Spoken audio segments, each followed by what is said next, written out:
Hello everyone, my name is Church. I'm a decently experienced diver with about 2,000 hours, and as of the time of posting, I've just recently broken into the top 10 for long distance with about 6,000 games. Also, I'm still missing the last Mega achievement.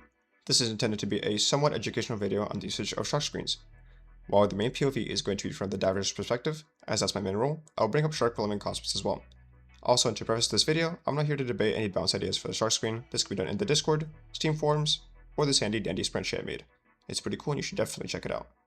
Alright, so I'm going to break this video down into the what, the why, the when, the how, and I'll conclude with some general tips. To start off, for those unaware, a shark screen is a mid to late game consumable that masks your aura from sharks for approximately 20 seconds, allowing divers to wait out stages of the game or use the downtime in different ways. A downside of the shark screen is that its value is not nearly as guaranteed as other consumables. This 500 gold investment can be easily broken by sharks if placed haphazardly. Moving on to the why, the whole appeal of buying shark screens is that they give divers some much needed downtime and that they slow down the pace of the game. While a shark screen is deployed, divers have the options of collecting gold, looking for sharks, or twirling their thumbs in a corner, waiting for the safe to pop, all in the relative safety of the field. Alright, now this question has a short answer and a very long answer. The short answer being that shark screens can be used to their fullest in relatively close games post save 3 and when you have a decent loadout. Now this is going to be the very long answer, and I consider this to be quite a nuanced topic, and if you want to skip my rambling and go to the next section, feel free to skip ahead to the point of the video shown on the screen right now. Before I get started, I'd like to cover the concepts of loadouts, temporary versus permanent boosts, tempo, power spikes, and how the shark screen fits into them. By loadouts, I'm referring to a combination of weapon and or utility that you have. If a loadout is good or complete, it should be able to reliably and consistently get you to the magnet. Some examples of what I consider to be good loadouts could be Scrump with Trank, plus Neckgun with reinforced nets, ADS with Bleed, dual P11s with a spear gun that has drag and tag. Examples of poor or incomplete loadouts could be something like dual SPP1s, an unupgraded gyro rifle, APS with only splitting. These generally lack damage or kill potential required to take care of sharks at the later stages consistently enough. Now for the concept of permanent versus temporary boosts. A permanent boost would be anything that upgrades your loadout. For example, adding heavy barrels to APS or buying a spear gun. Now temporary boost would be pretty much any consumable. Buying a medkit temporarily boosts a diver team's training potential, as it is much harder for sharks to wipe a safe room full of full HP divers than those on half health. Or a flare which provides detection and a choke point for roughly 30 seconds, which can translate into free kills or favorable trades. And the beauty of these temporary boosts is that they can be converted into permanent boosts through their value. Continuing from the previous example, since you bought a medkit for 200 gold, your team managed to trade 1 for 2 instead of 3 for 1. This allowed the remaining divers to get roughly 600 gold, which in turn led to better weapons, such as an early Scrump. The topic of boosts transitions nicely into tempo. In a way, you can view depth as a turn-based game. Tempo dictates how the turns are taken and who is in the lead. Sharks go in, you trade tickets, and depending on who lost less tickets, the tempo of the game shifts into their favor. If the divers win out on the trade, they cash out on the extra tempo that they have to get more gold, which results in temporary and permanent boosts, which can extend their tempo. If the sharks win out, they cash in their tempo by getting seals and denying divers precious gold. If sharks continue to chain kills, they can snowball the game due to the divers being unable to get back on their feet. I'm purposely avoiding the concept of suiciding and how it plays into this, as the topic of tempo can be a video on its own. All you need to know is that shark screens serve as a way to slow down the tempo of a game to favor the divers and potentially stop snowballs. This gives the diver team a temporary reprieve from the assault to reorient themselves, get more gold, and even the ticket count. Now lastly, I consider power spikes to be any permanent boost that significantly raises your threat level as a player. For example, a huge power spike for divers would be getting heavy barrel on the APS. The opposite for sharks would be getting something like powerful tail, which shifts their style of play. These tend to also play a big role in kicking tempo into your favor. Now that we've covered that, I want to go over some scenarios in which you should and should not buy shark screens. First, if you have a DPV on your team who is consistently getting gold, or an excess of gold in general, you can buy a shark screen regardless of the game state, with the only dependent factor being that your loadout strength should come first. You should prioritize hitting your power spikes in order to not fall behind on tempo. Second, if you're behind on gold or have an incomplete loadout, you should not buy a shark screen. Instead, it will be better to invest in cheaper, temporary boosts such as medkits, flares, or buoys.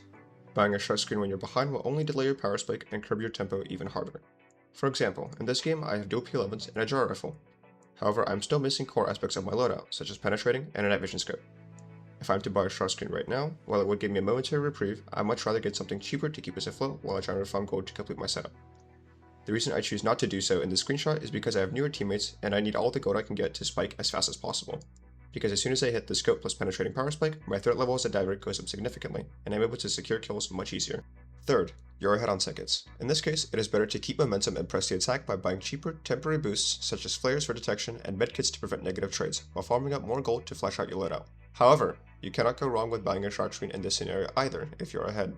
Fourth and last, going back to what I mentioned in the short answer, shark screens are an optimal buy if you have a decent loadout and are even or behind on tickets. The reason for this being that buying said shark screen will not delay any power spikes. Also, said shark screen can buy the diver's time for Steve to finish a safe or make his way back to the magnet, which can make sharks press for time and lead to misplays. Remember that they are on the clock, not you. A shark screen provides roughly 20 seconds of cover, which can be cut early if a shark chooses to break it. Because of this, to use a shark screen to its fullest potential, it is required to not only have good timing, but also good placement. I would say 98% of the players that I see in my games buying shark screens drop them in the middle of the room, next to Steve, or just in a corner. However, I like to advocate for a more interactive style of gameplay. For example, why drop it in the middle of the room when you can do something like this? Well, your main objective in placing a shark screen should be to make it as inconvenient as possible for a shark to break it while also providing ample space for divers to look for plays or get gold. Now if we take a second to analyze this clip, the shark screen placement makes it inconvenient for sharks to try to break it from the doorway, as they'll bonk on the pillar or the ceiling. The same can be said for both the blocked doorways on either ends. It is also just about unreachable from the hole in the ceiling. While this is an obstacle for the sharks, it is a huge boon for the divers as they can go up in water or lurk around in the safe room. Let's look at an example of good shark screen usage. To start off, this is a really close game and both sharks have just died. I have my full loadout of bank stick plus fully upgraded gyro rifle. I go down to place the screen in a somewhat inconvenient place, which forces the sharks to either take an awkward angle coming from the top area behind me or breaking one of the walls to get in easier. I immediately turn off my flashlight and go into the open. The blue doesn't notice me until the last second, and I decide to stick around for a bit longer after hearing the great white bricks and walls. He shows up exactly where I expect him, and I get another free pick. I will now roll some clips of potential shark screen spots for every safe 2, 3, 4, and transition back to the magnet for every map. I'll be excluding safe 1 because of the aforementioned reasons. I don't believe that you should ever buy mid to late game consumable in the early game, but you can use your creativity to come up with your own spots.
And I would like to end the video off with some tips for shark screens in general.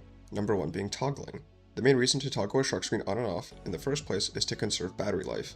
However, this should only be done if you do not hear any heartbeats. Doing this when heartbeats are audible can kill your fellow divers who are open watering. Granted, if I noticed a tiger emerging sooner, I could have reacted slightly faster, which may have allowed me to get a bink stick kill.